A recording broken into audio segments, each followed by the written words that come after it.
Muito bem, nós vamos então fazer hoje o estudo do O Livro dos Médiuns. Nós estamos nas Manifestações Espíritas, na parte 2ª, no capítulo 16, agora entrando no item que trata da variedade de médiuns escreventes.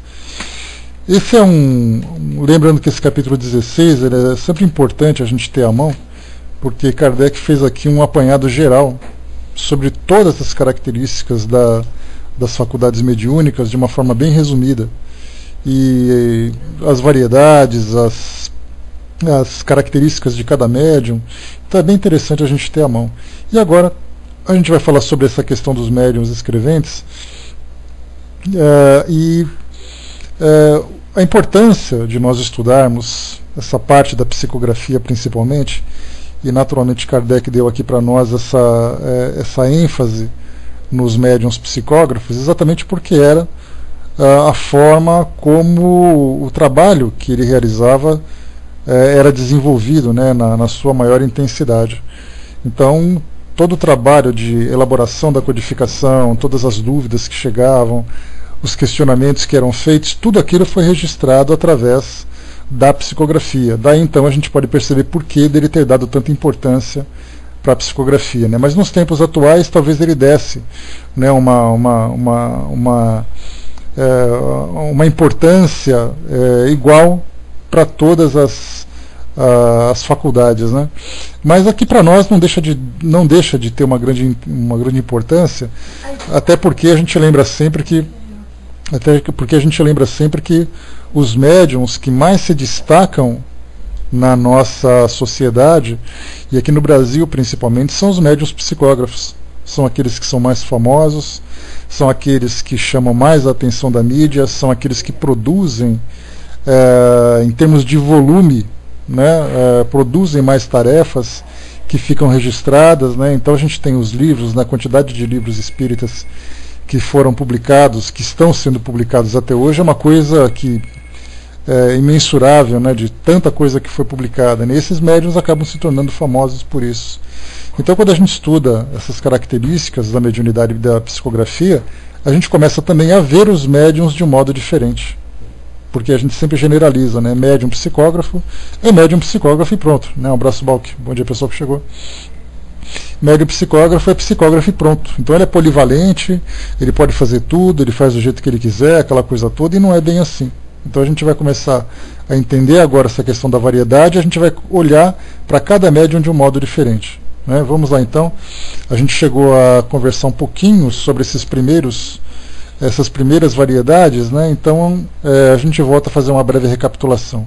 O item 191, o primeiro item que Kardec coloca para nós, é segundo o modo de execução da psicografia. Então, de que modo que o médium trabalha, qual é o mecanismo que ele utiliza para produzir os seus trabalhos. O primeiro, então, o médium escrevente ou psicógrafo, que é o resumo que ele traz aqui para nós, é o que tem a faculdade de escrever por si mesmos sob a influência dos espíritos, né?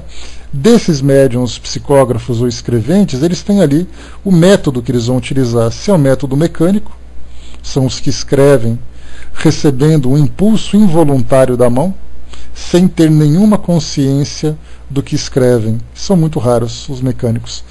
Eu acho que somente conversando com o médium que trabalha com a psicografia mecânica é possível a gente compreender de que modo que esse impulso acontece. Imaginar, por exemplo, que você se encontra com o braço relaxado sobre uma mesa, segurando um lápis sobre um papel, e de repente seu braço começa a mexer sozinho. É uma coisa assim meio fora da realidade para nós, né, já que a gente está tão acostumado a ter controle sobre o próprio corpo, e de repente nessa situação você perde o controle do seu braço e ele age de um modo independente, naturalmente através da influência dos espíritos. E aí então ele age com certa velocidade, ele age com certa suavidade ou agressividade, escreve aquilo que você não faz ideia do que está sendo produzido. Então não deixa de ser algo curioso, né? Já no caso dos semimecânicos, ele também tem esse impulso, só que a diferença é que o médium já tem consciência daquilo que está sendo produzido. Então, o resumo que nós temos são os que escrevem por impulso involuntário na mão, tem consciência imediata das palavras e das frases que vai escrevendo. São os mais comuns. Então os médiuns semimecânicos são aqueles os mais comuns. Muitas vezes as pessoas perguntam, por exemplo, no caso das psicografias do Chico Xavier, que são as mais famosas, porque a gente está muito acostumado a ver nos documentários, nas reportagens, né, sempre quando vai falar do Chico Xavier, mostra aquela cena que ele está apoiando a cabeça com a mão, com os olhos meio fechados e tudo mais, e começa a escrever naquela certa velocidade. Então, nesse caso, há esse impulso, mas também o médium tem aquele certo controle. Para quem já viu essas psicografias, produzidas pelo Chico em especial, não porque ele seja exclusivo, mas é porque ele é o que normalmente a gente vê na mídia, quando ele está escrevendo uma psicografia, uma carta, e às vezes ele passa de uma única folha de sulfite, né, porque ele usa aquelas folhas de sulfite, dependendo da psicografia, você pode vir com 5, 6, 10, 15, 20 folhas. E aí então, ao final, ele vai escrevendo rápido, né, normalmente nós temos ali umas 7, 8 linhas, porque a letra a caligrafia ela é bem grande. Então quando chegar ao final, o médium dá um toque, ele toca a folha para sinalizar ao assistente que já pode mudar de folha. Não é ele que faz isso normalmente, né? Sempre com a ajuda de um assistente, porque fica um trabalho mais rápido. Quando no caso ele está sozinho, então é ele mesmo que faz, acaba se tornando um pouco mais lento. E aí então ele dá aquele toque e o assistente muda. Então a gente percebe que o espírito está escrevendo aquela mensagem, o médium tem consciência do que acontece, e quando chega ao final da folha, o próprio médium dá o sinal para o assistente para que troque a folha, para que faça aquela mudança. Então a gente vê que é um trabalho combinado com muita sincronia entre o espírito e o médium daquilo que está sendo produzido, e essa sincronia se dá exatamente porque o médium tem consciência do que está sendo escrito.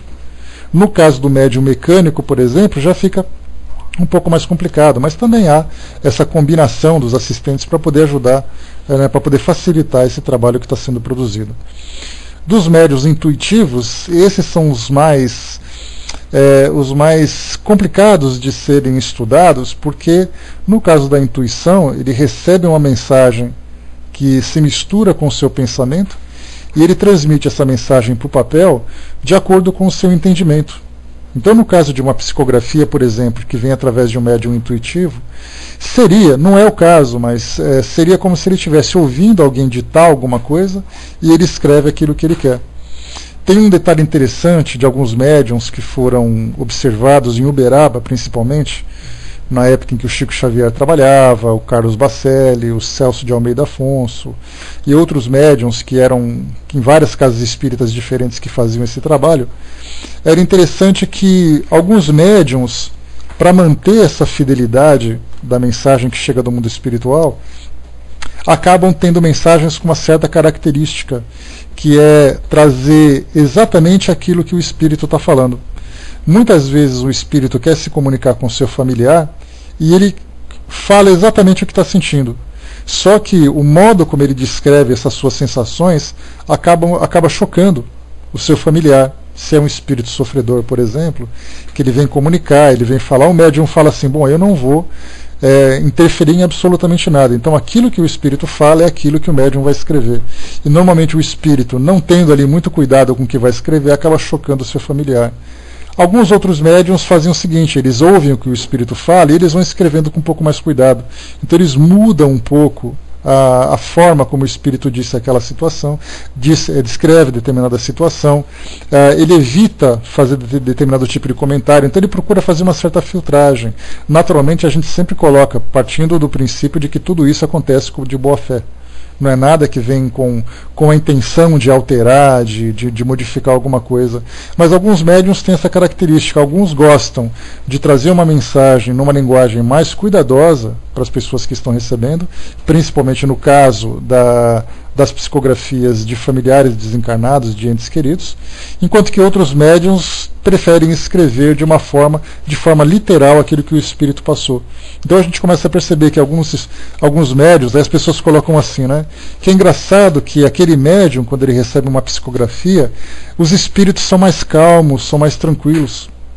Enquanto que aquele outro médium, eu não gosto muito de receber mensagem através dele, porque os espíritos são mais duros na forma como eles falam Aí a gente acha, na verdade, que são os espíritos que escolhem o médium, só que na verdade é o médium que faz essa seleção. Se isso é positivo ou se não é positivo, vai depender da análise do trabalho que foi produzido, do resultado do trabalho. Não é? Se por acaso essa interferência do médium prejudica alguma coisa ou não naquilo que está sendo passado. Então a gente tem esses detalhes que normalmente a gente não observa, mas isso acontece nos bastidores, coisa que normalmente a gente não fica sabendo. Né? Dudu colocou, né, percepção espiritual, quando na psicografia mecânica, eu costumava receber a mensagem, e como não via nada, só escrevia. Eu não via se alguém ajudava tirando a folha cheia, né, só pegava para ler quando terminava, né, nunca perguntei se me ajudavam. Né. Geralmente eram mais de 10 folhas escritas, né, o detalhe de nunca se borrar o final da folha, né, porque é tudo muito bem combinado, né, bacana isso daí.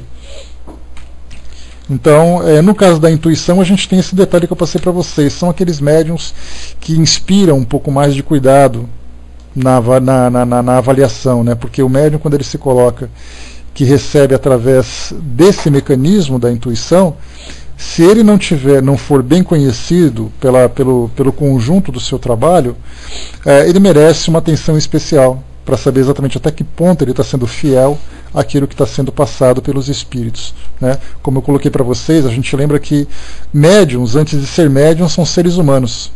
Então, o ser humano ele gosta de se vestir bem, para poder chamar a atenção algumas vezes, gosta de se vestir bem por uma questão de vaidade, ele gosta de frequentar determinados lugares porque ele se sente bem com determinados tipos de pessoas, ele gosta de ter o seu carro, de ter a sua casa, então ele escolhe qual é a aparência dessas suas propriedades, né? Dessas suas propriedades, de que forma que ele vai se sentir bem no seu ego, no seu orgulho, na sua vaidade e tudo mais. Então, se na sua vida, de um modo geral, ele tem essas tendências a alimentar, a satisfazer esses seus desejos, né, porque os médiums não são pessoas acima, né, com um caráter acima da média. Muitas vezes são pessoas bastante problemáticas no que diz respeito ao seu caráter, ao seu histórico, às suas tendências, às suas viciações relacionadas com o mundo material, e a mediunidade vem exatamente como um instrumento de aperfeiçoamento. Então, na verdade, o médium não vem bom para produzir um trabalho, o trabalho que faz com que ele se torne melhor, de acordo com a dedicação, a perseverança, a disciplina com que ele desenvolve essa sua tarefa. Então, na verdade, quando a gente percebe que o médium é um ser humano que traz essas características de vaidade, de orgulho e tudo mais, isso muitas vezes também interfere no seu trabalho.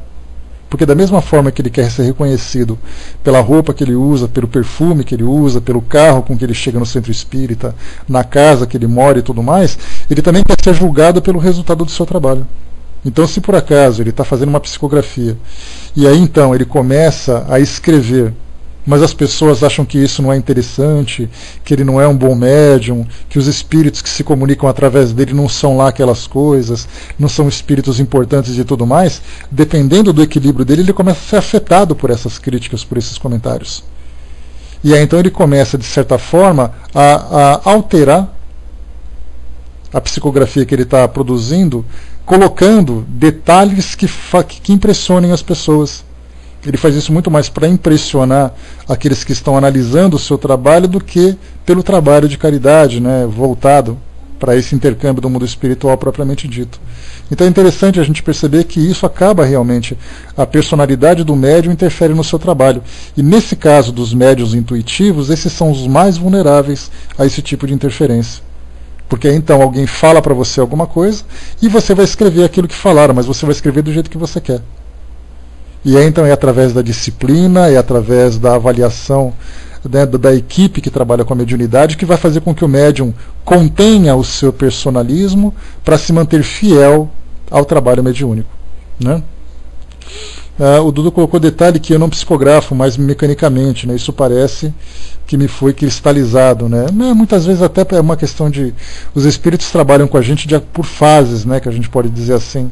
Então existe uma fase em que há aquele contato inicial para poder disciplinar, para poder chamar a atenção e tudo mais. A partir do momento em que a gente começa a entrar em sintonia com o trabalho propriamente dito, eles vão modificando a sua forma de trabalho. Então não é sempre rígido que a coisa acontece, né? A Sandra colocou, né? Eu vim em Fortaleza né, um cara chegando no centro com um carrão, né, e entrando arrogante, né, entrou no centro e não falava com ninguém. E era um médium, que você comenta então, né, Sandra? Então isso acontece bastante. Tem médiums, por exemplo, que se acham popstars, né? São aqueles médios que dizem assim, né, eu sou o cara, esse cara sou eu, né, como diz o Roberto Carlos.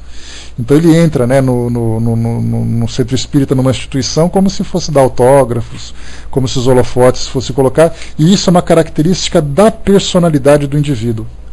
Por isso que é importante colocar aqui, ser médium não faz ninguém ser especial. Você continua a ser aquilo que você é. A única diferença é que o trabalho vai modificando essas características da personalidade, porque você vai percebendo o quão importante é a sua participação e o quão importante é também o trabalho em si. Porque aí então você deixa de ressaltar a sua personalidade para deixar que o trabalho fale por si mesmo.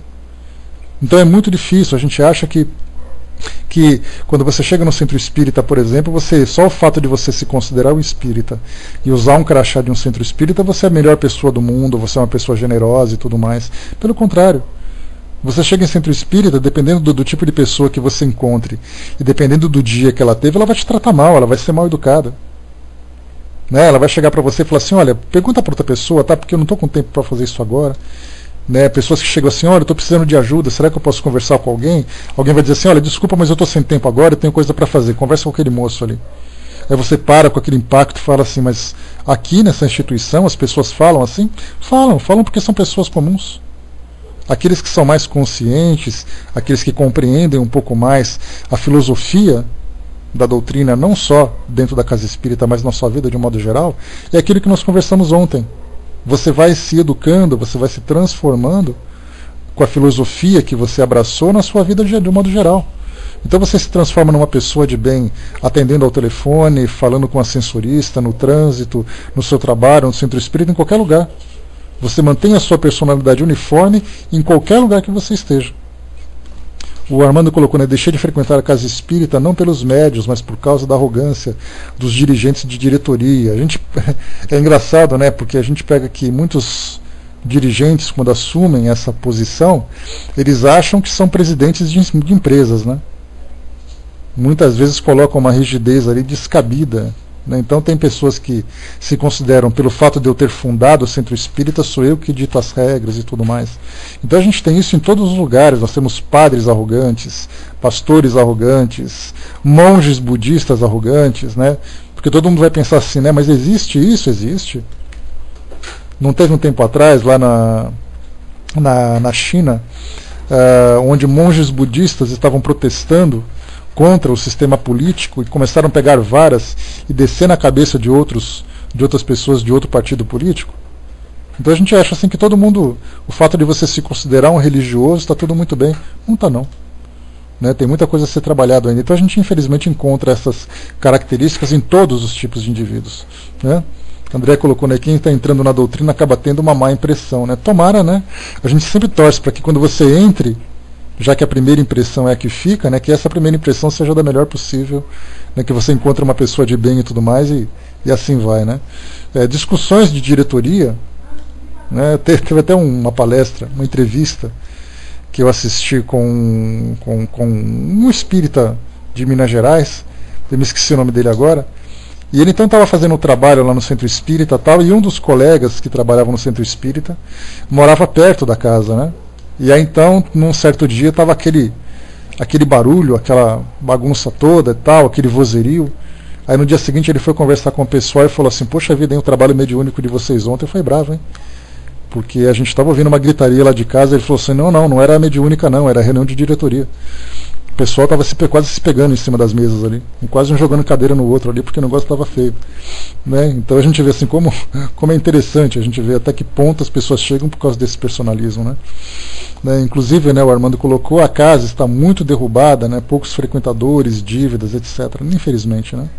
O Zanoni colocou, né, com isso fica uma energia negativa no ambiente, e para a casa espírita é ruim. Até porque também a gente lembra, né, que se você tem essa energia ruim dentro da instituição, você acaba abrindo, né, as barreiras de proteção da casa espírita, fazendo com que espíritos venham influenciar mais negativamente ainda.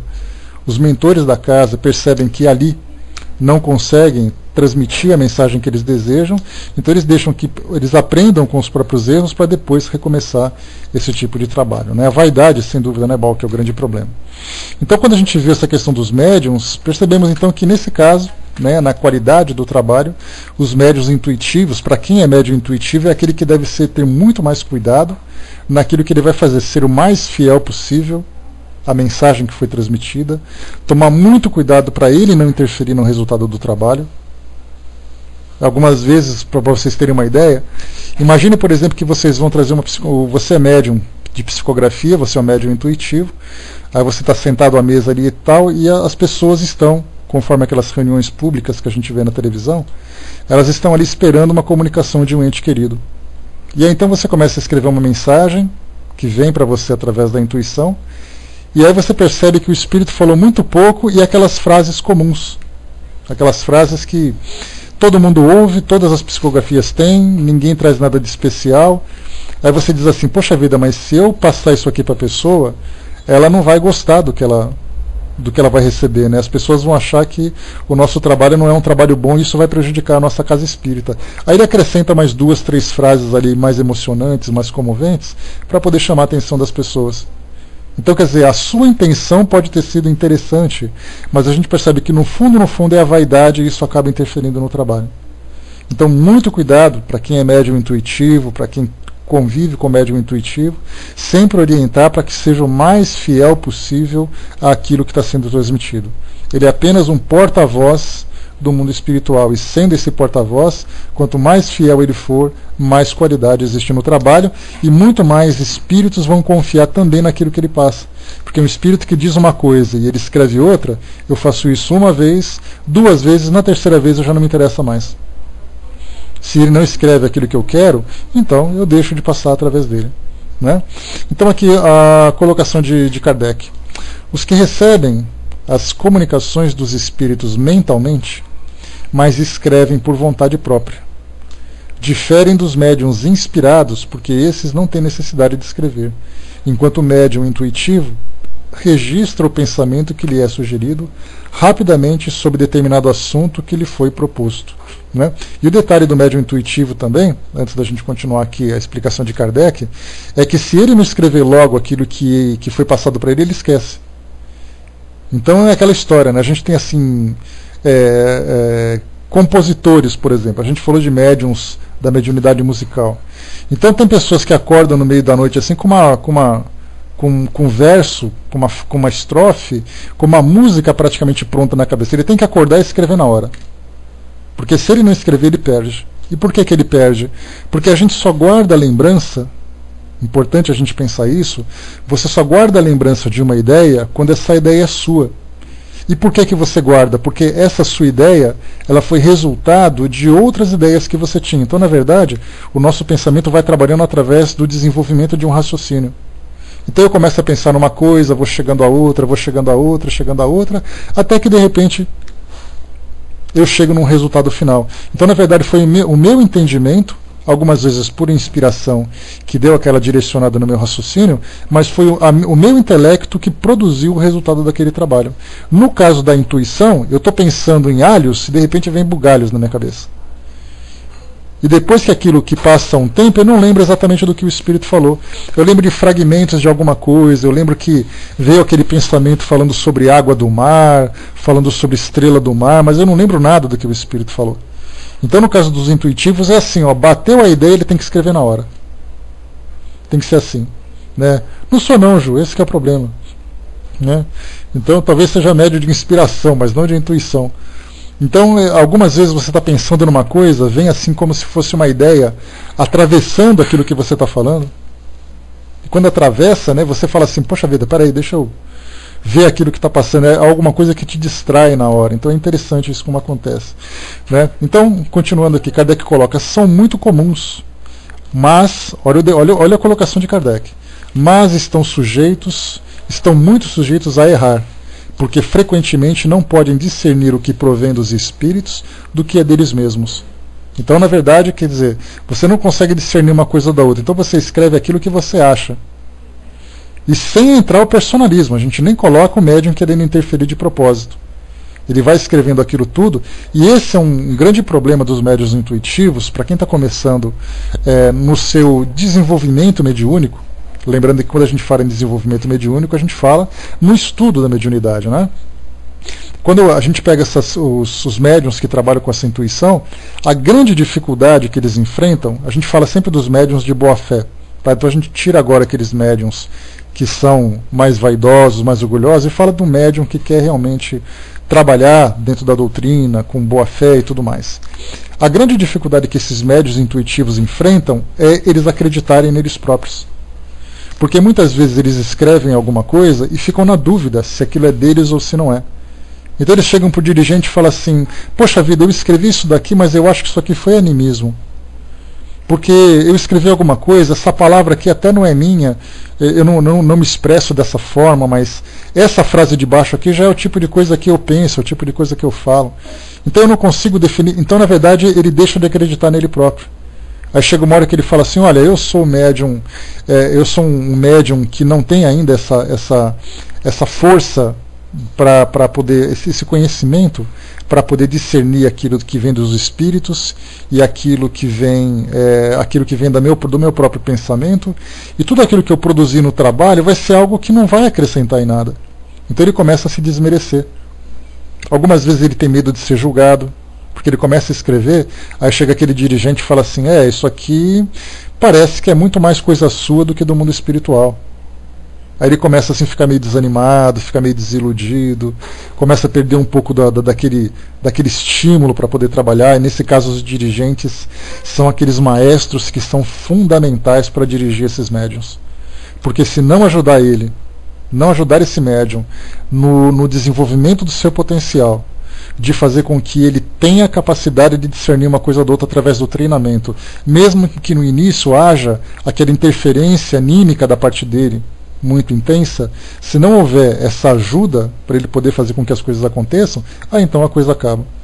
Né? A mesma coisa também, né, Armando? Sem falar no mundo espiritual, que percebe o médium que está se desenvolvendo, a melhor forma de você derrubar esse médium é você baixar a autoestima dele, com relação ao trabalho que ele faz. Né? Então é bem interessante como essas coisas acontecem. Né?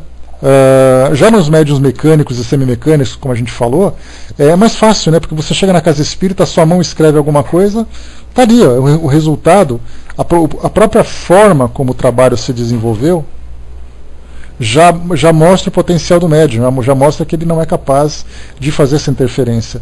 Já no caso do intuitivo, ele escreve com a própria letra, ele escreve com as próprias palavras, muitas vezes com as próprias ideias, então ele sempre se sente aquele que é o mais fracassado de todos.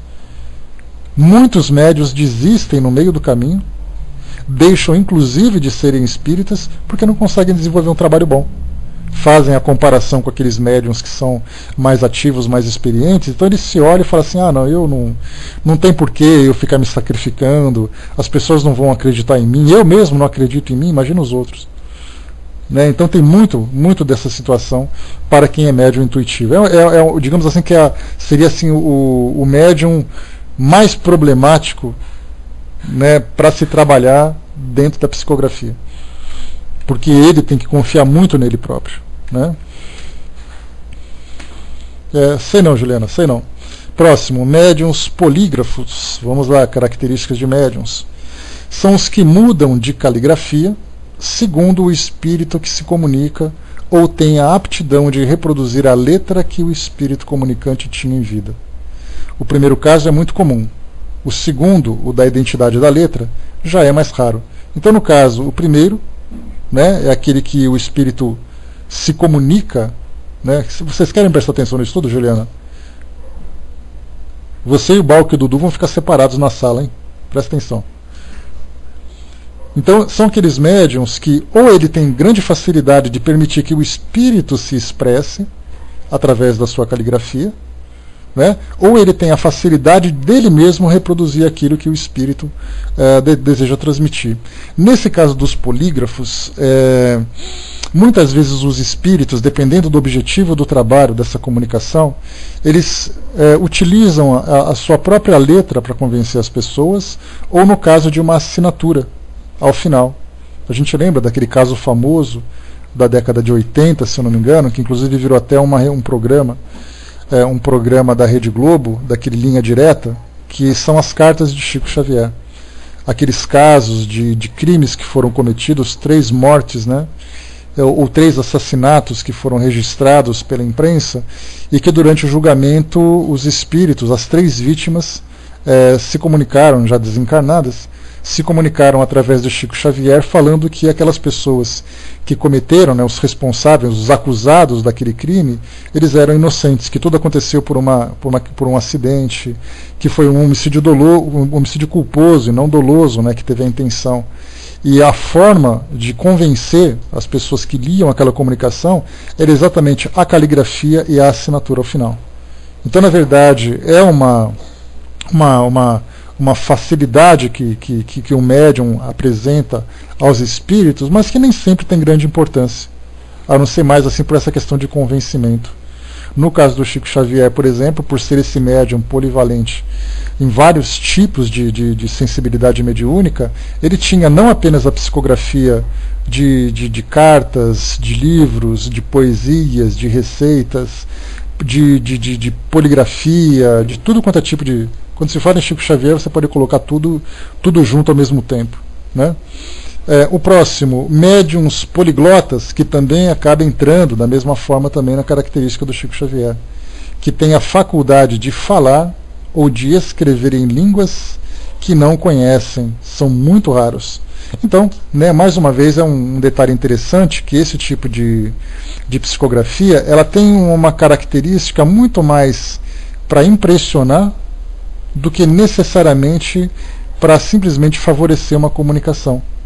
Porque se eu sou um médium, né, a gente lembra que o Chico ele tem ali um histórico interessante dele escrever em línguas, né, eu acabei até esquecendo de pesquisar um pouquinho sobre isso, para trazer para vocês de uma forma mais precisa quais eram as línguas que foram registradas no Chico. Então, ele trazia, né, língua, por exemplo, falava acho que em hebraico, ele escreveu alguma coisa, né, imagina, né, em hebraico. E o detalhe do Divaldo Franco, por exemplo, teve um caso no congresso, no 4º Congresso Espírita Mundial, que aconteceu em Paris em 2004. O Divaldo estava lá presente, naturalmente, e psicografou uma carta de Leon Denis, do espírito Leon Denis. Essa carta veio escrita em francês, de trás para frente, de uma forma espelhada, né? Então você só consegue colocar, né, num espelho para você ver o reflexo, é uma carta refletida, né? Então a gente vê que são fenômenos de psicografia que têm um objetivo muito mais de impressionar, de chamar a atenção pelo fenômeno em si, do que necessariamente pela mensagem. A mensagem de Leon Denis foi muito bonita, aquela mensagem estimulante, né, valorizando a importância do Congresso, mas o que chamou a atenção foi mostrar aquela carta escrita em francês de trás para frente. Né, então esse caso dos médiuns poliglotas, né, que também, né, tem na psicofonia, né, de falar em outras línguas diferentes e tudo mais, esse é um caso bastante raro que é muito mais para poder chamar a atenção mesmo, né? A Suca colocou aqui, né, por isso devemos estudar os livros dos médiuns, né, as revistas espíritas e os demais livros, né? Pois é, isso aqui é um detalhe, a importância do estudo para todos nós. A importância do estudo, ela tem exatamente o objetivo de fazer com que a gente compreenda o mecanismo sem se impressionar necessariamente pelo fenômeno. Algumas vezes as pessoas ficam muito deslumbradas com aquilo que aconteceu. Olha só o que esse médium fez, aquela coisa toda, né? E de repente o médium começa a ficar mais vaidoso, né? Poxa vida, um fenômeno raro que aconteceu através de mim, aquela coisa toda. Quando a gente tem um estudo, a gente tem um conhecimento, o médium fala assim, olha só, eu escrevi de trás para frente, tá bom então, dá aqui o papel, continua fazendo aí. Então é aquela coisa assim de perceber o fenômeno como algo natural. Né? Mas isso acontece, Ju, né? Essa questão da vaidade, muitas vezes a gente faz um trabalho, vamos supor, por exemplo, que você acabou de fazer um estudo, você fez o seu estudo lá do livro Voltei, né? Aliás, toda quarta-feira a Ju, lá na Sala Maria de Nazaré, faz o estudo do livro Voltei, do irmão Jacó. Então imagina assim que a Ju está fazendo aquele estudo, e quando acaba todo mundo fica assim, Ju, seu estudo foi maravilhoso, nunca vi um estudo tão bom como esse, né? Aí você começa a ficar feliz, satisfeito com o trabalho. Então isso na verdade assim, é a nossa vaidade, né, o nosso orgulho de ter feito um bom trabalho, que começa a ser amassageado. Se a gente vai dar vazão a essa vaidade ou não, já é outra história. Mas é uma satisfação que a gente sente pelo reconhecimento das pessoas. Muitas vezes o médium também se sente feliz com isso. Só que quando isso começa a massagear demais o ego e ele começa a dar vazão a isso tudo, ele já começa a se tornar um médium vaidoso, aí já é mais cuidado, né? Já tem que tomar mais cuidado. Então, na verdade, quando a gente estuda, beleza, né? O médium fez um trabalho bonito, o médium fez um trabalho bom, mas é um trabalho como outro qualquer. É apenas um fenômeno que não é comum, que veio através desse médium, que nós conhecemos o mecanismo. Ótimo, então o que a gente pode fazer com esse resultado? De que forma que a gente pode apresentar isso para as pessoas? O médium continua sendo trabalhador como sempre foi. Como diz o Chico Xavier, ele é simplesmente um burro de carga carregando carta. O médium é assim, um burro de carga carregando carta, né? E depois da vaidade coloca a culpa nos obsessores, né, Zanoni? Médiuns analfabetos, vamos lá. Os que só escrevem como médiuns, não sabendo ler nem escrever no seu estado habitual, mais raro que os anteriores, a maior dificuldade material a vencer. Nesse caso, a gente lembra dos analfabetos, nos tempos de hoje é muito raro você encontrar um médium que não tenha um mínimo de instrução, né? Só menos que você vá, assim, por exemplo, aqui no Brasil, se você vá para o interior do Brasil, interiorzão do Brasil, lá no meio do Amazonas, lá no meio do Nordeste, onde são aquelas cidades muito pequenas, onde tem muita dificuldade para ter contato com uma escola, alguma coisa assim, onde as pessoas têm que trabalhar desde pequeno para poder sobreviver e não tem essas oportunidades, então é muito raro. Mas Kardec, quando ele falava nessa época dos médiuns analfabetos, a gente falava do século XIX. Então você falar do século XIX, só eram instruídas as pessoas que eram de famílias, que tinham condições de pagar, por exemplo, um preceptor. O preceptor naquela época eram os professores particulares dessa época atual. Então você contratava alguém vinculado principalmente à igreja. A gente lembra que muitos dos espíritos que se comunicaram nos livros dos médiuns, que eram religiosos e tudo mais, eles eram contratados por nobres para educar os seus filhos.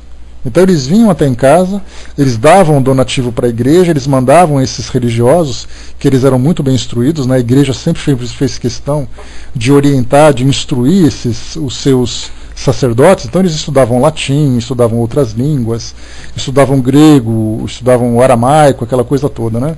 Então eles recebiam para poder instruir essas famílias de nobres. Mas a mediunidade não estava dentro dos castelos, dentro das mansões.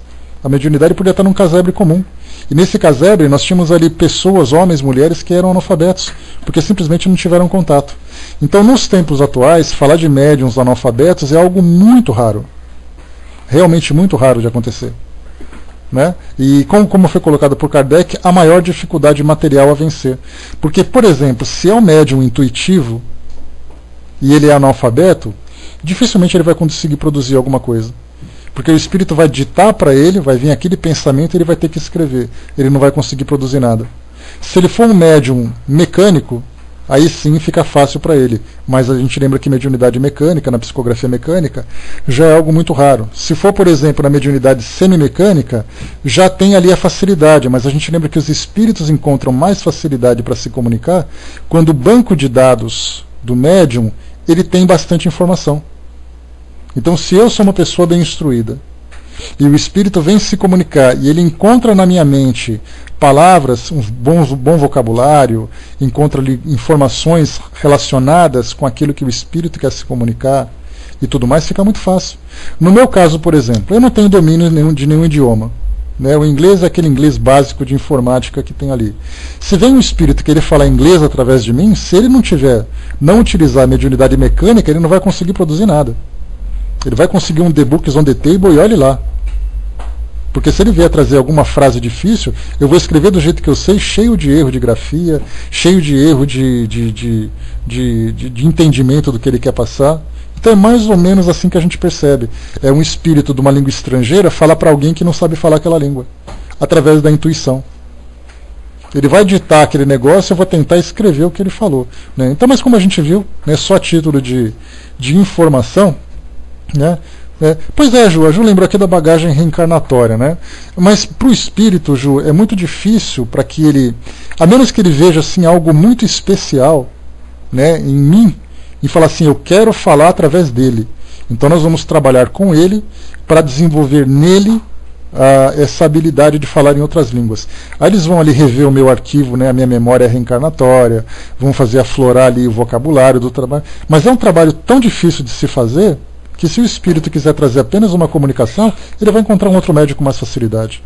Então esse tipo de trabalho, ele é um trabalho feito para casos muito especiais, né?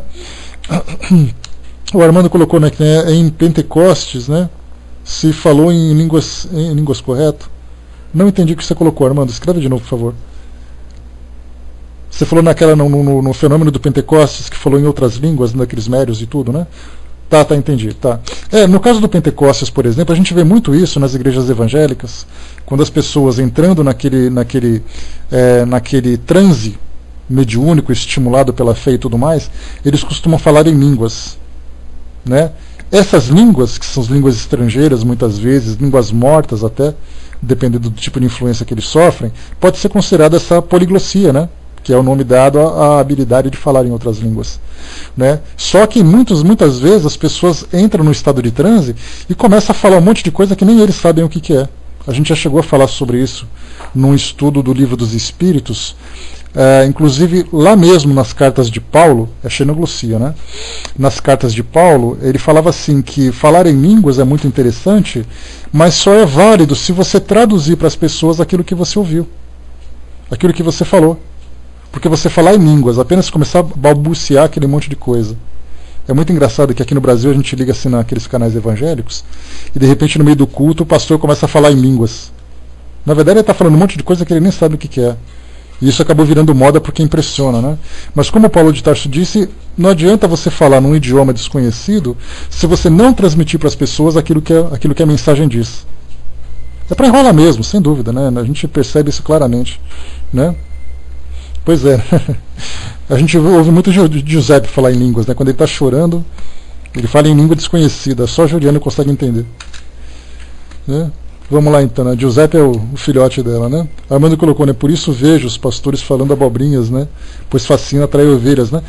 Porque falar em línguas, vamos pensar racionalmente, falar em línguas dentro da tradição evangélica significa você falar sob a influência do Espírito Santo, né? E nesse caso a gente lembra que dentro desse meio religioso, místico, isso tem grande importância, grande valor.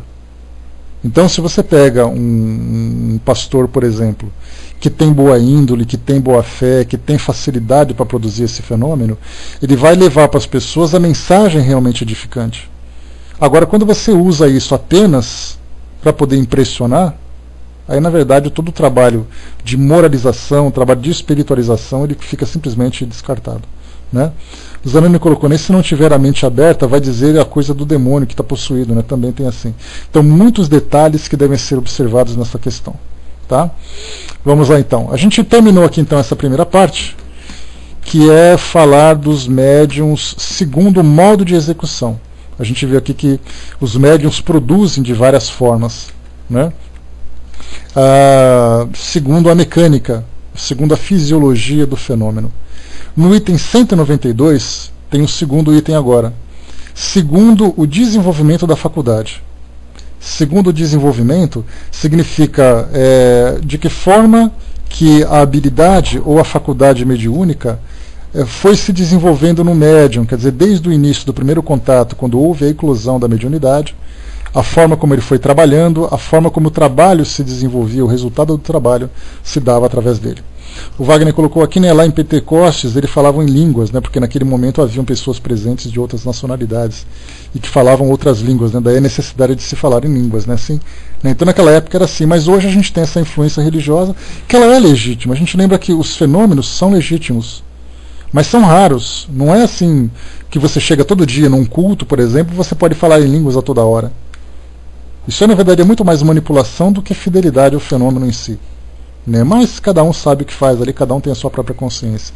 Assim como a gente encontra isso acontecendo numa casa espírita, numa igreja evangélica, você pode encontrar um médium produzindo artificialmente uma psicografia dizendo que é dele.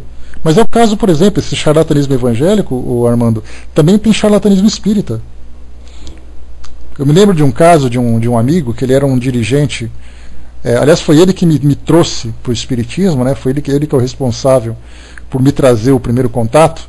Ele era da Umbanda, né?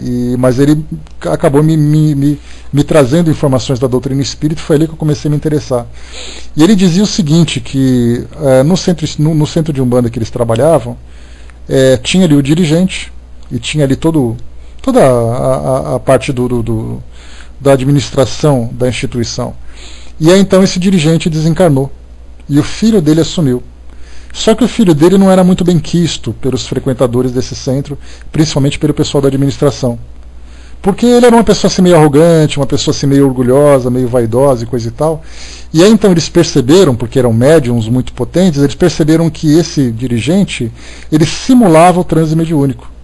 Então ele mudava o tom de voz, fazia aquele olhar diferente e tudo mais para falar para as pessoas, como se estivesse sob influência espiritual.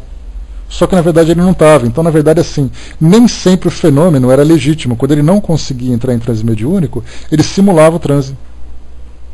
Então isso acontece em vários lugares. Acontece em centros espíritas, em centros de Umbanda, em igrejas, acontece em todo lugar. Porque nós estamos falando de seres humanos. Seres humanos têm ali alguns ingredientes na sua personalidade que dão trabalho. Né? Então nem sempre isso acaba saindo do modo como o mundo espiritual gostaria. Para muitos espíritos isso aí é uma festa, né? Porque já que querem ver o circo pegar fogo, né? E já que o palhaço está ali todo feliz da vida, então a gente vai ajudar a coisa a complicar. Vamos lá, 192, né? Com os carismáticos a mesma coisa também, Violet, acontece a mesma coisa, né? Porque os carismáticos dentro da Igreja Católica, que é uma outra linha mais ligada aos fenômenos, né? A cura, se expressam de uma forma mais espontânea, sem aquela tradição clássica da Igreja Católica e tudo mais. Então as pessoas costumam, principalmente através da cura, né, manifestar assim se expressarem de uma forma mais exaltada, né? Então muitas dessas pessoas gostam de simular também esse tipo de coisa. Então é aí o cuidado que tem que ter em todos os casos, né? Beijo, Rô. Então, ali, segundo, o desenvolvimento da faculdade. Vamos lá, então, para o item 192. A gente começa, então, com médiuns novatos. Aliás, como todo novato, em qualquer lugar, dá trabalho, né? Todo calouro dá muito trabalho. São os que não têm as suas faculdades completamente desenvolvidas, nem possuem a experiência necessária. Acontece de pessoas, em determinadas fases de suas vidas, né, nem sempre é necessariamente na fase juvenil, nem sempre na fase adulta ou na fase infantil. Em determinado momento na vida da pessoa, começam então a surgirem ali os sintomas da eclosão mediúnica. Quando se tem consciência do que acontece, do fenômeno, quando a família é bem orientada, quando a família sabe o que fazer, encaminha então essa pessoa para a orientação mediúnica, numa instituição que tenha boa credencial, né? Se a gente fala do espiritismo, então vamos supor que essa pessoa vem através do espiritismo. Aí então ela passa ali pela orientação, do atendimento fraterno, aquela coisa toda. Aí o orientador diz assim: olha, é importante que você comece a estudar sobre mediunidade, para poder entender exatamente o que acontece com você.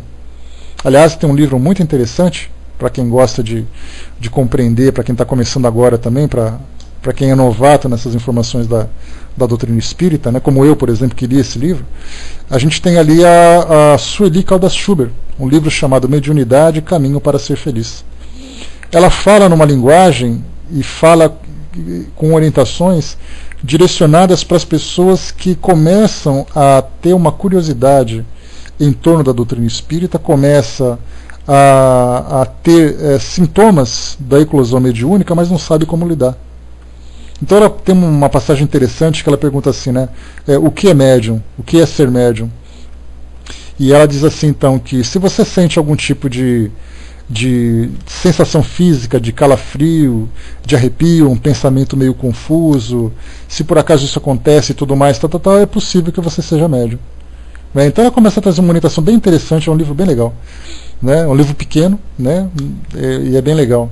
Então, assim, no caso das pessoas que são encaminhadas, né, encaminhadas a essa orientação mediúnica, ela começa a ter essa dificuldade, mas ela apresenta principalmente a insegurança e o medo.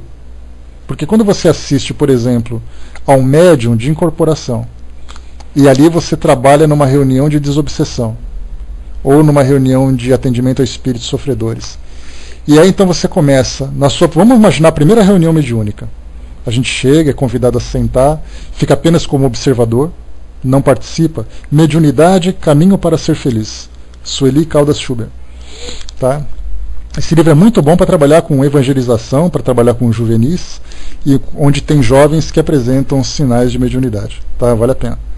Então, imaginemos que a gente vai a primeira vez numa reunião mediúnica, aí o dirigente fala assim, olha, ô meu filho, seja bem-vindo, faz o seguinte, senta ali no cantinho, você vai ficar como observador, para você entender o que acontece numa reunião mediúnica. Aí você está sentado, bonitinho, de repente começa um trabalho de desobsessão. Aí começa aquela bagunça toda, o espírito ameaçando, o espírito gritando. E aí então esse jovem ou essa pessoa olha para ela mesma e fala assim, é isso que vai acontecer comigo? De imediato ela já começa a se benzer e fala, Deus me livre. Porque ela começa a se sentir insegura, ela acha que o espírito vai fazer com ela o que ele bem entender e tudo mais. Né? Então nesse caso a orientação é sempre muito cuidadosa para que ele compreenda que a sua mediunidade ela vai se desenvolvendo com o passar do tempo, ele vai tendo mais segurança, vai tendo mais domínio sobre aquilo que acontece com ele.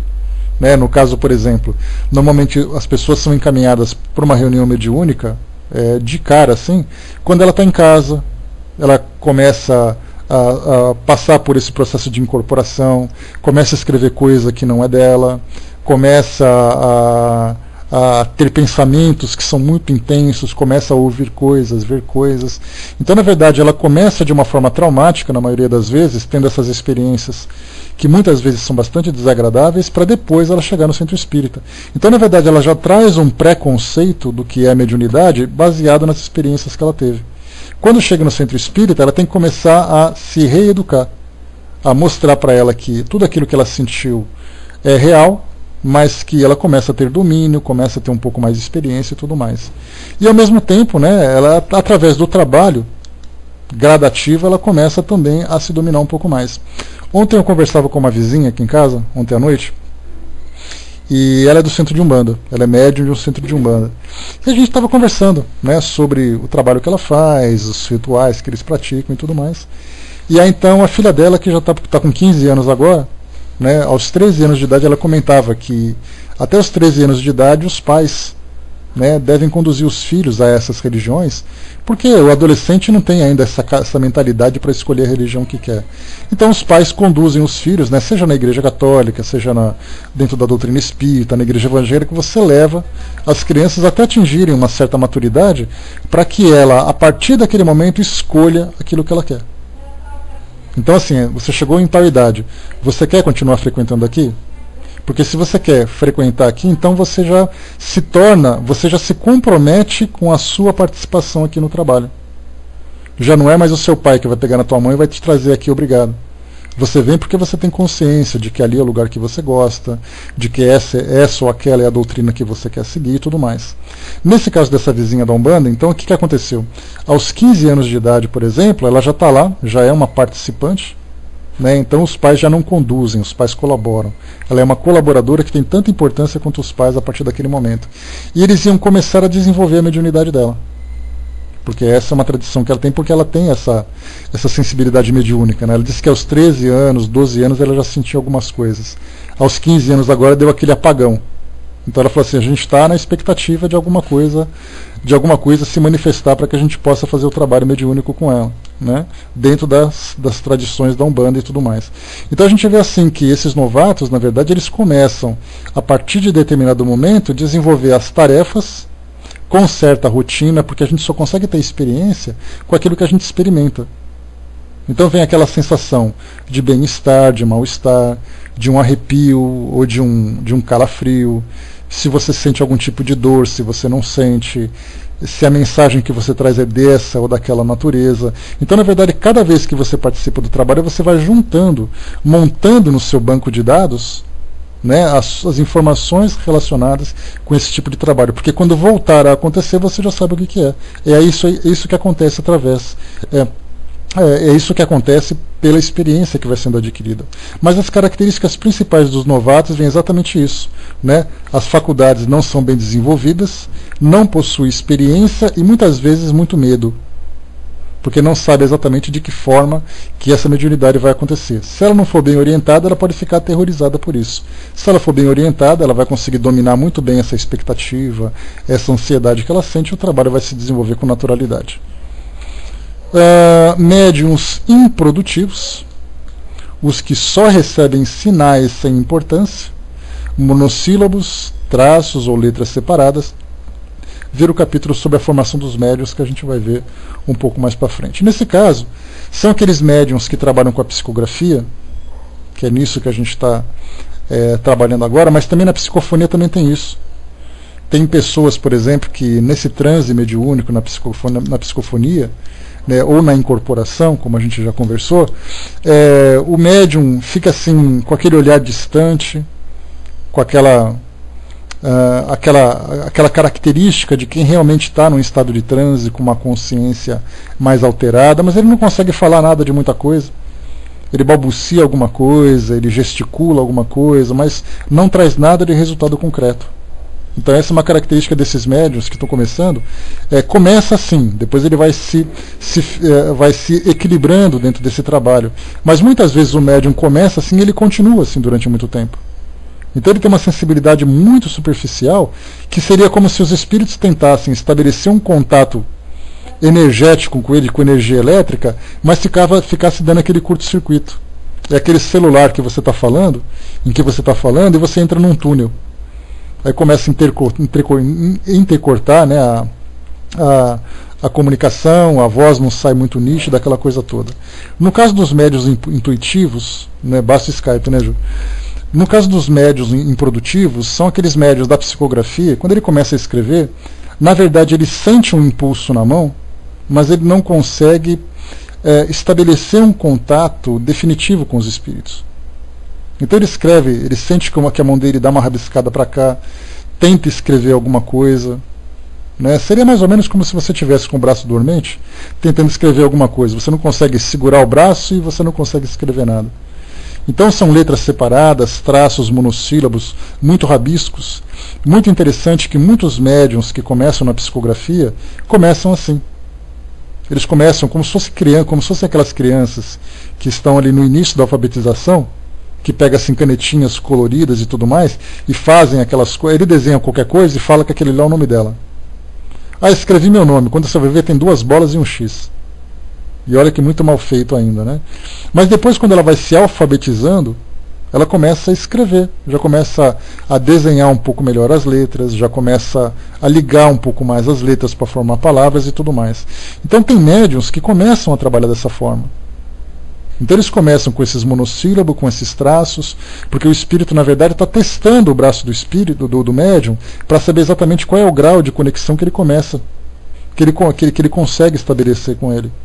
De que forma que ele consegue dominar o braço do médium, de que forma que o médium facilita essa comunicação. Então, esse é o início. Se desse início o médium não consegue produzir algo mais efetivo, mais específico dentro do campo da comunicação, ele então é um médium que muitas vezes acaba sendo descartado pelo grupo mediúnico. Né, e o coitadinho vai depois dizer para todo mundo, né, poxa vida, eu me esforcei para tentar alguma coisa lá, mas não saía nada, só saía um rabisco, aí eu tive que desistir. Ele acaba ficando, infelizmente, bastante frustrado nesse sentido. Né? A André colocou, né, minha mão mexeu, né, quando eu menos esperava, né, tomei um susto, né, e daí iniciei a psicografia no Rio. Né? Pois é, né, é o começo. Né?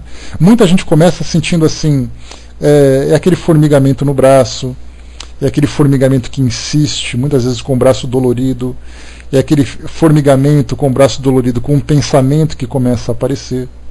Então começam a surgir sinais que vão se combinando para chamar a atenção do médium.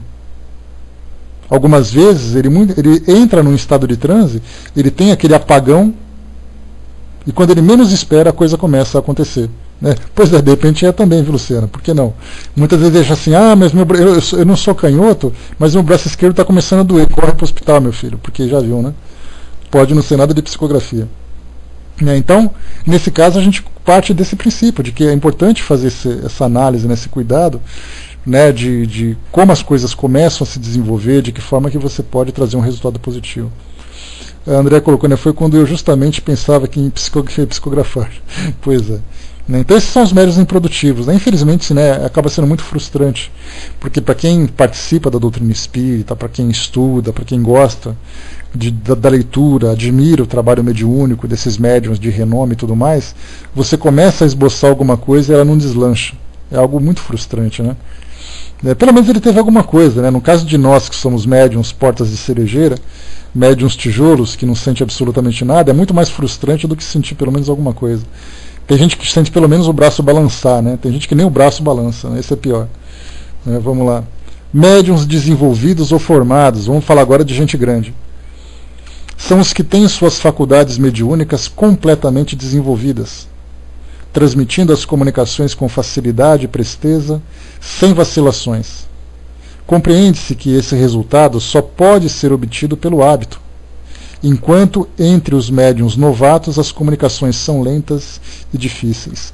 Só para a gente poder entender, eu já comentei com vocês aqui no início desse capítulo, mas a gente volta a falar um pouquinho sobre isso, é que nos casos dos médiuns novatos, por exemplo, eu tive uma experiência interessante de acompanhar minha prima, né, que vocês já conhecem pelo resultado do trabalho dela, no desenvolvimento mediúnico que ela teve lá na Comunhão Espírita de Brasília, que é uma casa espírita muito conceituada lá no Distrito Federal, e ela então começou a participar desse trabalho. Ela foi até lá, pois é, já é íntima aqui, né? Então ela começou, né, porque ela tinha a mediunidade dela florada, eu já falei para vocês, né, que a mediunidade dela era muito natural, só que ela nunca dirigiu a mediunidade para o trabalho dentro da casa espírita. Ela é espírita há muito tempo, já falei para vocês das coisas que ela via, das coisas que ela ouvia e tudo mais, né? Não, Ju, ela parou de trabalhar, né? Ela acabou tendo dificuldade com a rotina dela e dificultou um pouco mais. E até também ficou um pouco desiludida com o trabalho, né? Com a forma como o desenvolvimento era dirigida. Ela ficou durante 3 anos em desenvolvimento mediúnico. Então chega uma hora que começa a ficar muito monótono, ela acaba desistindo. Né? Muitos médios acabam desistindo por isso, porque eles não veem produtividade no trabalho. Você só fica sendo treinado, chega uma hora que você fala, é só isso? Então eu não quero mais, né? Infelizmente ela ficou um pouco desiludida com isso, né? Mas eu me lembro quando ela chegou para mim e falou assim, olha, eu vou até lá e vou me inscrever então no grupo de desenvolvimento mediúnico, né? E eu falei, poxa, vai, ele é aquela força, aquela coisa toda e tudo mais. E aí ela começou, cada vez que ela escrevia alguma coisa, então ela dizia assim que ela se sentava à mesa, aquela sala assim, né, não era uma sala escura, mas era uma sala com uma luz muito tênue. As pessoas tinham dirigente, então eles faziam aquela prece de abertura, faziam a leitura do Evangelho, e aí então cada médium se colocava à disposição dos espíritos, médium de psicografia, médium de psicofonia. E depois os médiums, ao final, eles descreviam exatamente tudo aquilo que eles perceberam no ambiente. No caso dela, como ela via, ouvia, escrevia e tudo mais, ela então, no começo, ela começou a escrever. E ela me mandava as mensagens.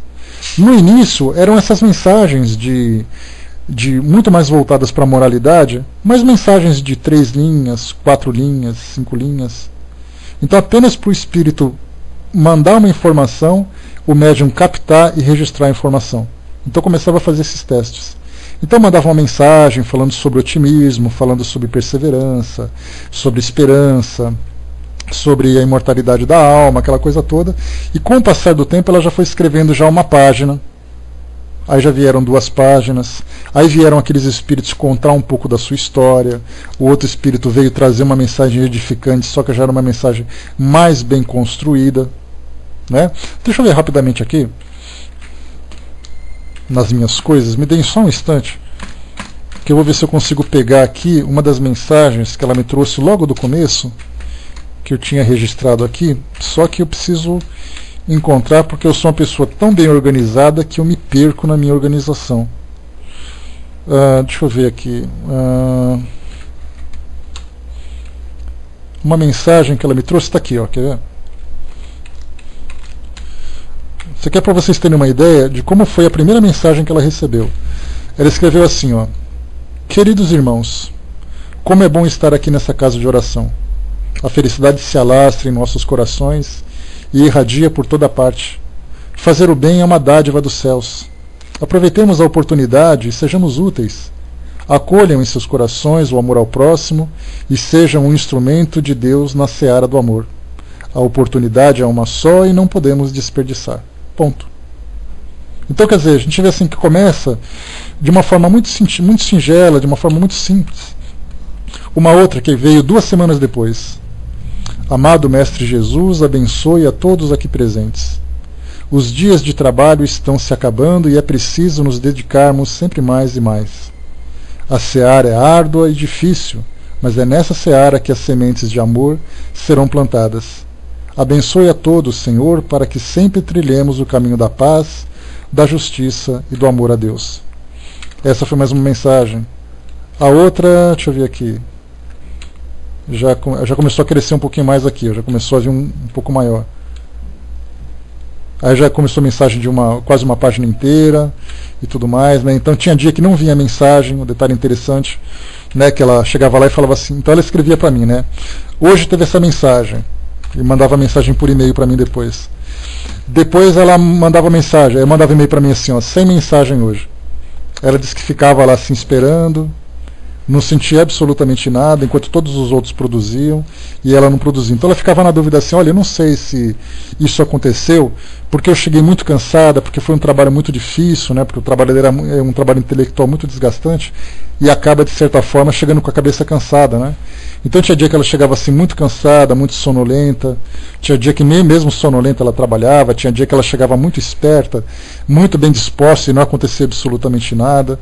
Então essas são situações que acontecem num trabalho de desenvolvimento mediúnico, né? No caso que a gente viu agora, para a gente poder finalizar o nosso bate-papo de hoje, no caso desses médiuns que são desenvolvidos e formados, eles já passaram por todas essas etapas iniciais. Então eles já conseguem definir, pela experiência que eles têm, se tem ali a proximidade de um espírito, de que forma que ele quer se comunicar. Porque a gente lembra que tem médiuns ali que são polivalentes, que o espírito pode algumas vezes se comunicar através da psicografia, através da psicofonia. E ele está na reunião mediúnica, ele simplesmente vai dizer aquilo que ele sente. Né? Nesses trabalhos de desenvolvimento mediúnico também, desse início dos novatos, nós temos situações em que o médium, ou pela psicografia, ou pela psicofonia, produz alguma coisa. Mas ao final do trabalho, o dirigente pergunta assim, e vocês, quais foram as impressões que vocês tiveram? Aí um vai dizer assim, olha, eu ouvi um espírito falando alguma coisa, falando tal coisa. No caso, o outro falava assim, olha, eu vi um espírito se aproximando, né, se aproximando ali por uma porta que tinha ali atrás da parede, só que nesse caso não tinha porta nenhuma na parede, né, era como se desaparecesse aquela porta e viesse.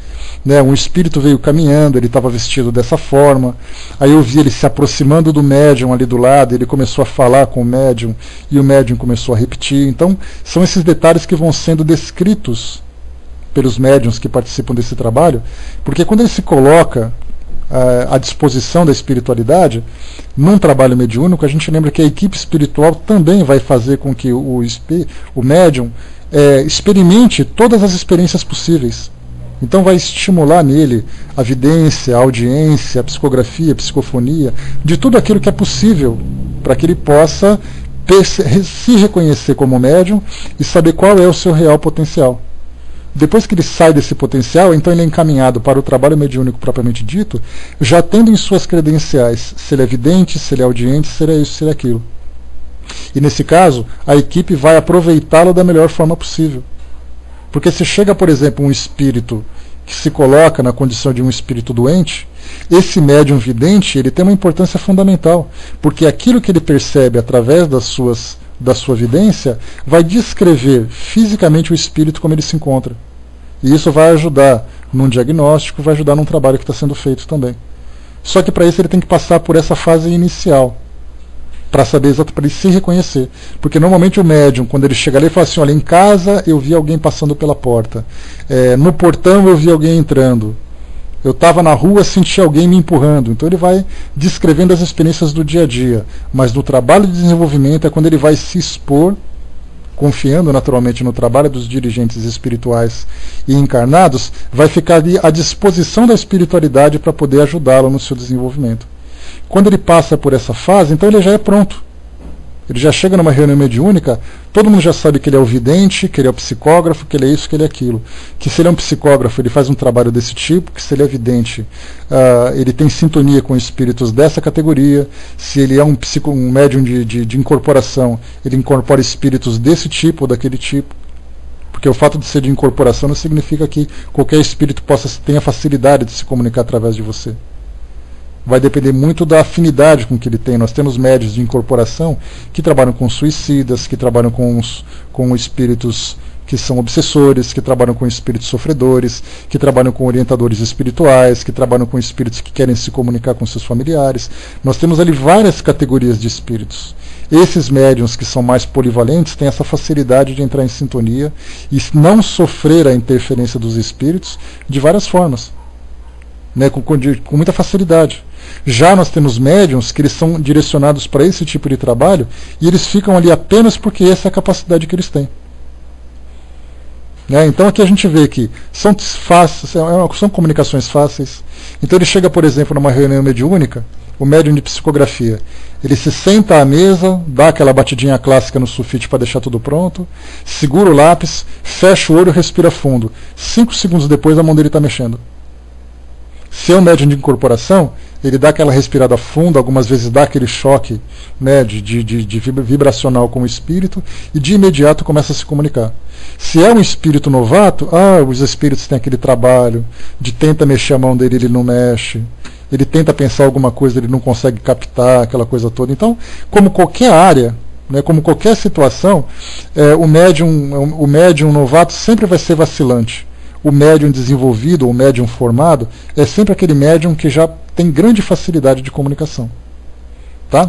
Bom, pessoal, depois a gente tem aqui outras categorias, médiuns lacônicos, explícitos, experimentados, flexíveis, exclusivos e tantos outros aqui também para a gente poder terminar esse item 192.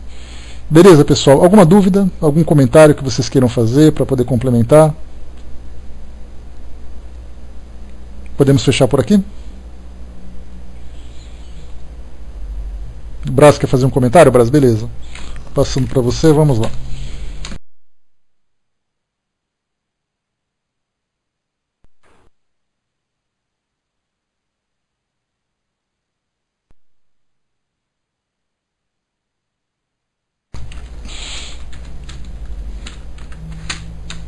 Não vai falar nada, Brás? Você levantou a mão, meu filho? Não? Bom, então vamos encerrar por aqui. Deixa eu ver aqui. A Fernanda colocou, né, quando chegar a parte do animismo, queria entender a melhor. Tenho sempre dúvidas, né? A gente vai falar um pouquinho sobre isso também no próprio livro dos médiuns, né? Ou amanhã nós temos também o nosso tema livre. Esse tema pode ser colocado também aqui em pauta. Brás, vou liberar para você de novo. Vamos lá.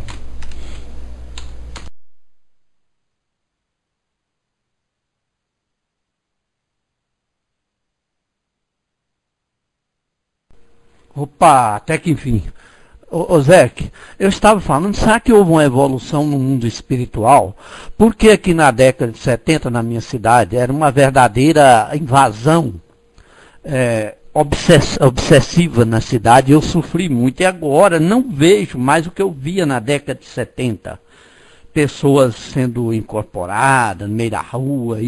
Será que houve uma evolução nessa parte? Você não notou se houve mudança? Vou passar para você, para não demorar.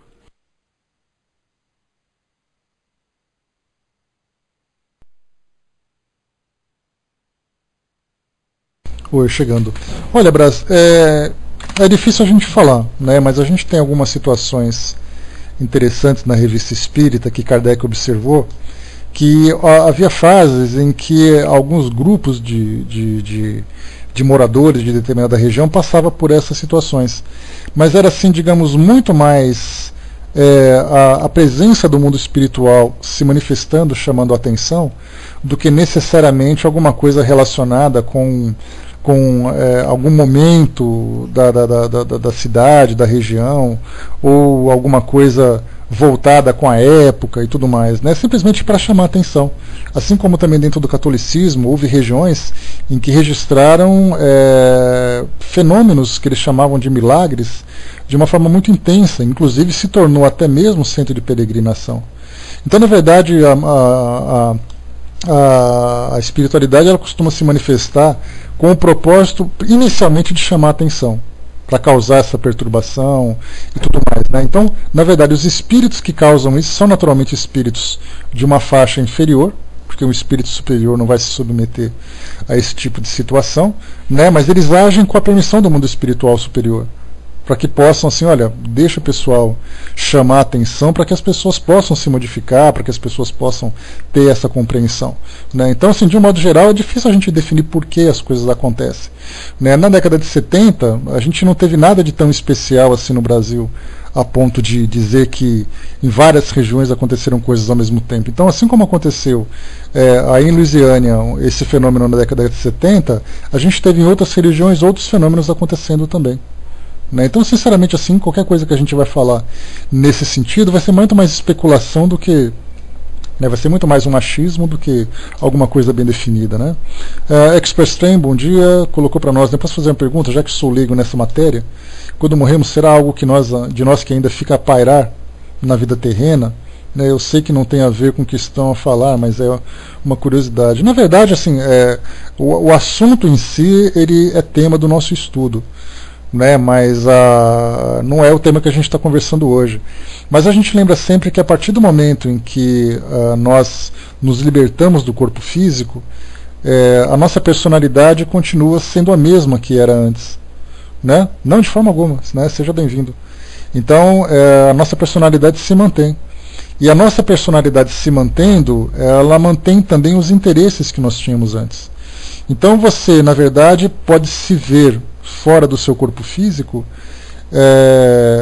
frequentando ambientes que você gostava, tendo ou não consciência que você desencarnou, visitando pessoas que eram do seu interesse. Então, o espírito continua, na verdade, com os mesmos interesses que ele tinha antes.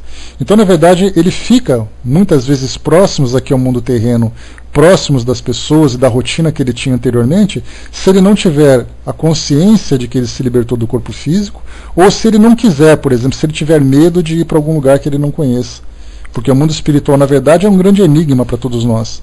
Os espíritos trazem descrições do mundo onde eles vivem e tal, mas muitas vezes somente um pequeno grupo tem contato com essas informações. A doutrina espírita nos proporciona esse contato. Mas se você vai falar para alguém, por exemplo, que não é praticante de nenhuma religião e tudo mais, você fala para ele assim, o que você pensa sobre a morte?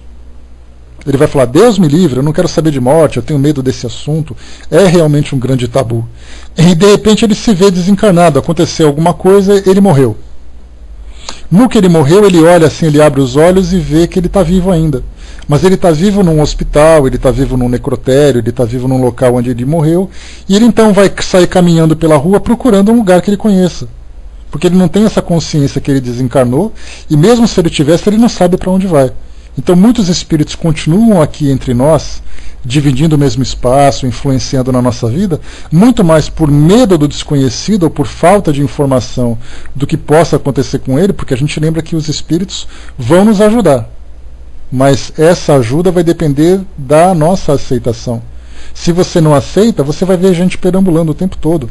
E acontece isso com frequência. Você tem espírito pegando ônibus, você tem espírito no avião, você tem espírito num cinema, você tem espírito num estádio de futebol, porque essa é a vida que ele conhecia. E a mente dele está tão fixada na realidade do mundo material que ele vai continuar aqui até chegar um momento em que alguma experiência vai fazer com que ele desperte e vai falar assim, mas espera aí, eu já morri, estou aqui entre essas pessoas, não é aqui o meu lugar. Quando ele tomar essa decisão, aí então ele vai ter que começar a ter consciência de que existe algo muito além da realidade do mundo material. Tá? É um assunto interessante, é um assunto que demandaria de nós um tempo grande para a gente trazer muitos exemplos, muitas descrições que tem por aqui, mas é mais ou menos por aí. Tá legal? Então, o que a ciência pode chamar de universo paralelo, de um universo que tem ali um outro nível de consciência, mas para você viver nessa consciência, você tem que estar em sintonia com ela. O Zanoni colocou aqui, nem lembro que no filme do Chico, que uma mãe não aceitou a psicografia, pois o filho não chamava de querida mãe. Pois é, o filho tenta ser mais carinhoso e tudo mais, mas muitas vezes a família fala, ele não era assim, ele não conversava desse jeito. Mas é um assunto interessante que você colocou, viu, Express? Tá, numa outra oportunidade a gente pode abordar um pouquinho melhor esse assunto. Tá legal? Aliás, no Livro dos Espíritos, se você quiser conhecer um pouquinho mais, você pode achar com facilidade para você baixar, o Livro dos Espíritos. Tem um capítulo que fala sobre a realidade do mundo material. E ali então os espíritos vão contando para nós de que forma que os espíritos se veem no mundo espiritual, de que forma que eles compreendem essa nova realidade. É interessante, vale a pena você dar uma pesquisada nesse sentido. Tá legal? Bom, pessoal, fechando por aqui o nosso trabalho, eu vou passar então para o nosso amigo Balk, que vai fazer para nós aqui o nosso encerramento, depois a gente volta para dar os recadinhos. Já lembrando que amanhã, na nossa quinta-feira, é nosso tema livre, então a gente